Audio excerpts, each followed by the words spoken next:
Y'all sound like you're ready to win an election. Are you ready? Listen, I get the feeling that on November 3rd, the rest of the country did not see Georgia coming. But here we are. Welcome to the new Georgia, the blue Georgia. And come January 5th, we are going to seal the deal. When you send yours truly and my brother from another mother, John Ossoff, to the United States Senate,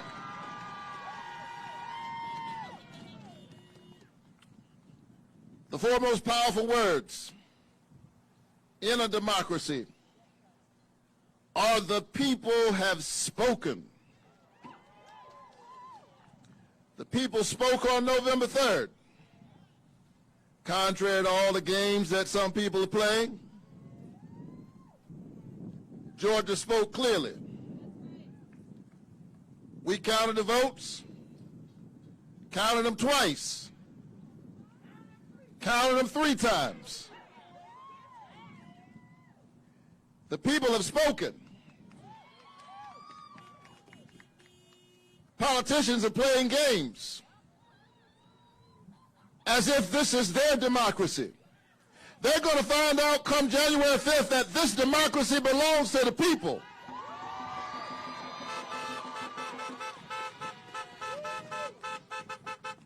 The most powerful thing you can do is to stand up. Don't allow anybody to take your voice. Your vote is your voice. Your voice is your human dignity. And it costs too much.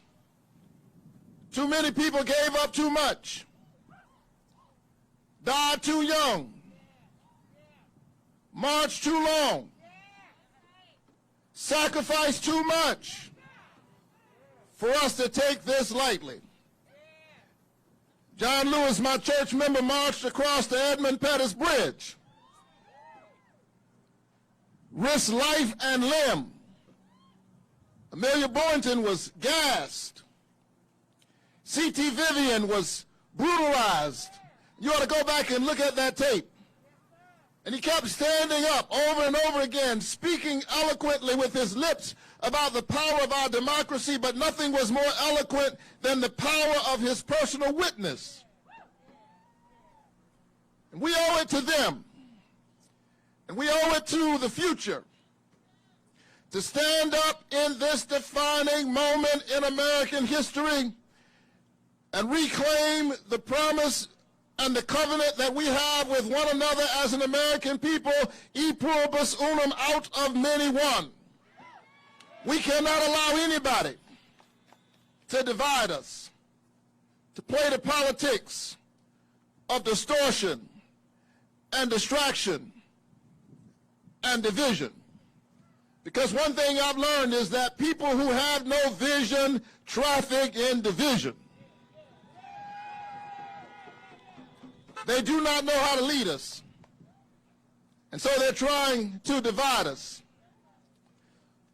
But John and I rode up on these buses, and it reminds me that in a real sense, America, this grand idea, this democratic idea of a people knit together not on the basis of race or ethnicity or religion or nationality, but knit together on the basis of a grand idea, that we have been working all of these decades to perfect this democracy. America is not a destination. It is not a freedom destination. It is a freedom ride. We keep putting passengers on the bus. And in our diversity, we come to see what freedom actually looks like. And so our white sisters and brothers arrived on these shores. And Thomas Jefferson spoke eloquently and powerfully about our democracy. He said, "We hold these truths to be self-evident, that all men are created equal, that they are endowed by their Creator with certain inalienable rights, among them life, liberty, and the pursuit of happiness. Powerful words. Martin Luther King Jr. said cosmic words of cosmic proportion.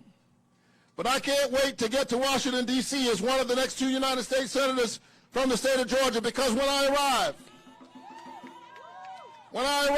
I'm going to go and I'm going to stand at the Thomas Jefferson Monument and reflect on the beauty and the power of what he put on paper and the ideas set loose in the atmosphere.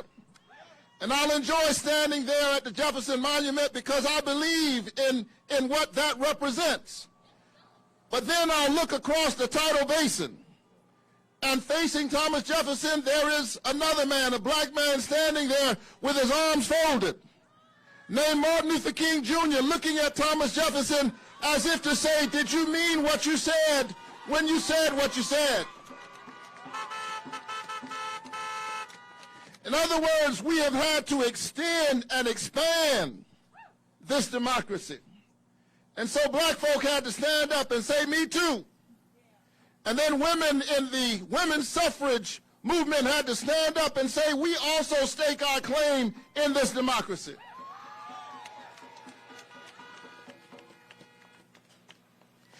And then Americans with disabilities had to stand up in the American Disabilities Act and say, we too deserve access to the American promise.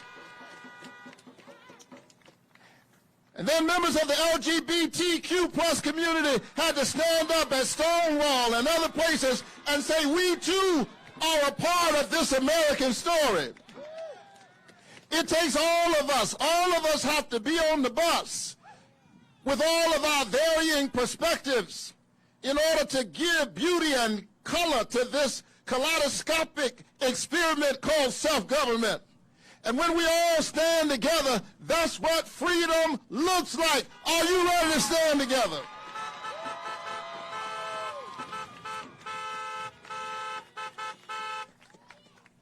And so make sure you stay awake. Don't allow anybody to distract you. Make sure you tell everybody in your circle it's time to vote. It's time to wake up. No time to slumber. No time to sleep. And in this moment, I think about my own story because I'm one of 12 children in my family. I'm number 11 and the first college graduate in my family. I got there through hard work, grit, and determination, but I also got there because somebody gave me some Pell Grants and some low-interest student loans. And I'm running for the United States Senate because it's harder for children growing up in struggling families now than it was for me. Too many of our children have a mortgage before they have a mortgage. And that's a burden not only on them, it shackles the American economy, but when we do something about student debt, not only will we help the young people, we will unleash the power of the American economy. And so I'm excited, and I'm honored to be here with you, because I was down in Savannah, Georgia, where I'm from this weekend. My mother is 82 years old. She grew up in Waycross, Georgia, in the 1950s, picking tobacco and cotton that belonged to somebody else. But now that we've begun early voting in Georgia, the 82-year-old hands that used to pick tobacco and cotton now gets to help pick her youngest son to be the next United States Senator from the great state of Georgia. And what that means is that America is a great nation. And it is the people rising up and standing together. We are the ones who make the nation greater. And so, don't sleep through this moment. Tell all your family members, tell all your friends. December 14th through December 31st, get up and vote. Don't wait, don't delay. Don't wait till January 5th. It might rain, too much is at stake. My daddy used to wake me up every morning at 6 o'clock at dawn 7 days a week during the school year and during the summer. My dad, I had an older father, born in 1917, part of that generation. He was a veteran during the World War II era. Let's hear it for our veterans who lay it on the line. My dad was a veteran and a pastor and a small businessman. And he used to wake me up every morning, 7 days a week at dawn. And he'd say, son, get up, get dressed, put your shoes on, get ready. Well, it was Saturday. It was summertime. And I was 7 years old. And I'm like, Dad, get ready for what? But he was old school. He felt like you're supposed to be ready. He said, get up, get dressed, put your shoes on, get ready. I said, get ready for what? He said, I don't know, I'll tell you later, just be ready. That was irritating when I was 7 years old and 10 years old and 12 years old and 14 years old. But I'm glad that my dad told me to be ready. Because in this defining moment, I'm ready. I'm ready to be your next United States Senator.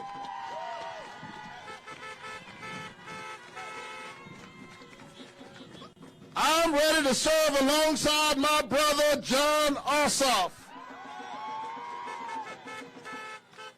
We're ready to serve. The question is, are you ready to send us so that we can serve?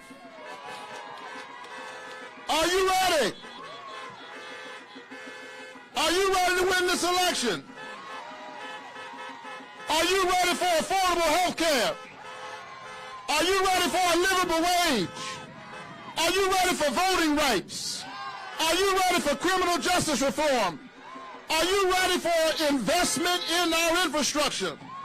Are you ready for this defining moment in American history? Then get up. Put your moral clothes on. Put your shoes on and get ready. God bless you. Together we will win.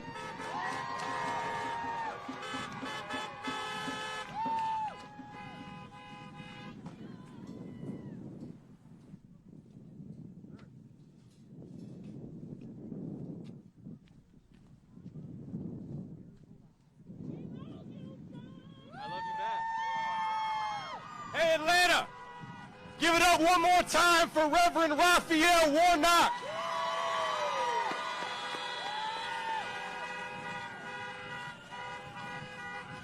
What does it say, Atlanta? Can you hear me all the way in the back? Can you hear me all the way out there? What does it say about Georgia today? What does it say about the state of the American South? That Georgia is poised to send to speak for us in the United States Senate the senior pastor at Ebenezer Baptist Church. What kind of a message will that send across this nation? We've come a long way, Georgia. You got the young Jewish son of an immigrant mentored by John Lewis, running alongside a black preacher who holds Dr. King's pulpit, who pastored John Lewis, building a movement for health and jobs and justice for the people here in Georgia, for all the people here in Georgia. And the polls are open. The polls are open. So I want you to say it with me now. Say vote. Say vote. Say vote. It's time to vote, Atlanta.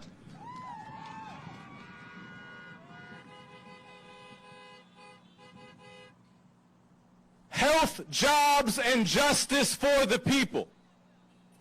See, we believe that health care is a human right and not just a privilege for those who can afford it. We believe that no one should lack access to care because they lack wealth.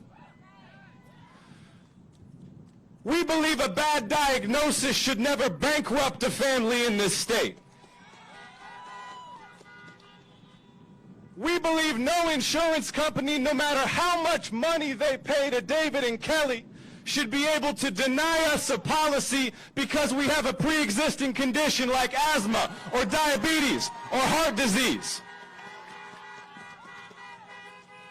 We believe that every community in this state deserves a hospital, a beautiful hospital, well-equipped and well-staffed to take care of our people.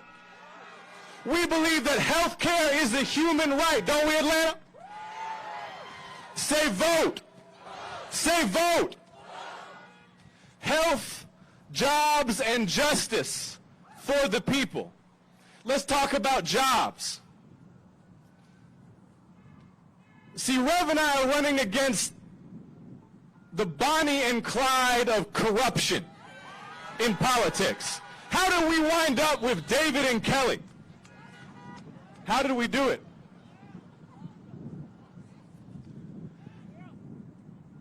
Georgia, we have 2 United States senators more concerned with using their offices to enrich themselves than taking care of we the people who pay their salaries. Say vote! Say vote! David Perdue lives on a private island. David Perdue hadn't held a single public town hall meeting in 6 years. David Perdue is too much of a coward to debate me. So David, if you're watching, I'm ready for you. I'm still ready for you. Come on, David.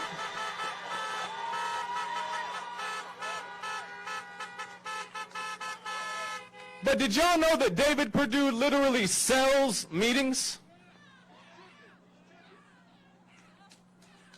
This man literally sells meetings. See, the same senator who won't debate his opponent in public, who won't hold a public town hall meeting to answer for his votes, he sends out these invitations to lobbyists in Washington. They're written in fancy script like it's some kind of invitation to the ball. Except what they say is that for a $7,500 corporate PAC check, David Perdue will sell you 4 meetings per year, access to his home, and a retreat on a private island. That's David Perdue. That's corruption. That's why David Perdue votes 4 times to let insurance companies deny us coverage because we have a pre-existing condition. It's corruption.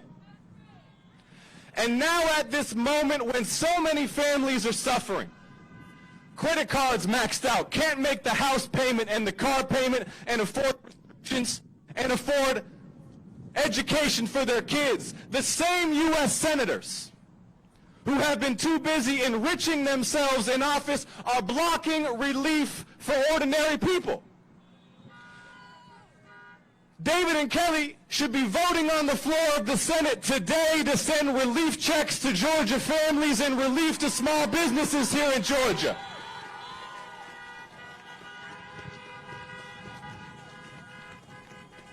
See, jobs for means we put the security of working families and small businesses ahead of the stock portfolios of United States senators.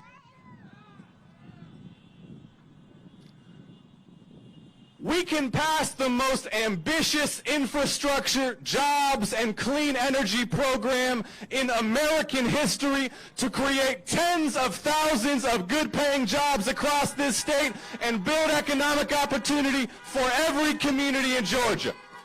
We can deliver jobs for the people. We can raise the minimum wage to $15. We can expand rural broadband internet access. We can upgrade our public schools. We can build new clinics and hospitals. We can build the future that we deserve, but only if we vote. Say vote. Say vote. Health, jobs, and justice for the people. Because this is what it's really important to understand. If Mitch McConnell keeps control of the U.S. Senate, he will try to do exactly to Joe and Kamala like he did to President Obama. They will block the COVID relief that we need. They will block the increase to the minimum wage. They will block civil rights and voting rights legislation. They will block efforts to make health care affordable for all of us. We can't afford paralysis in the midst of a crisis like this, when 300,000 Americans have been killed by this virus and millions have lost their jobs. We can't leave the future of our republic in the hands of Mitch McConnell, who cares only about his political party and his personal power. Say vote! Say vote!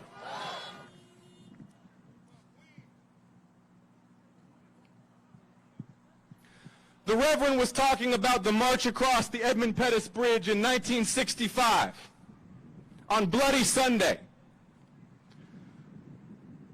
when Amelia Boynton and John Lewis and Hosea Williams led those hundreds across the bridge into billy clubs and police dogs and fire hoses, and they were beaten savagely for daring to demand the right to vote for black Americans in the South.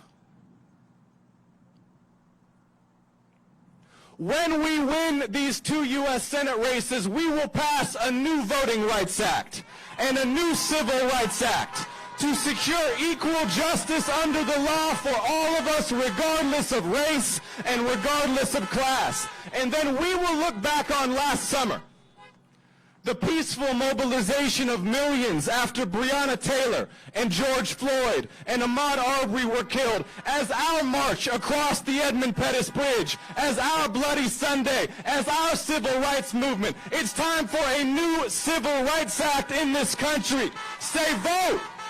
Say vote! Say health! Say jobs! Say justice! Atlanta, are you ready to work? Are you ready to organize and mobilize and get out the vote like we've never done it before? Are you ready to elect 2 United States senators who will represent working people in all communities in this state? Are you ready to send Reverend Raphael Warnock to the United States Senate? Are you ready to elect Daniel Blackman as the next Public Service Commissioner for the great state of Georgia? Bring Daniel up on the stage. Give yourselves a round of applause. Thank you so much for being here. I love you. Thank you. Get out the vote.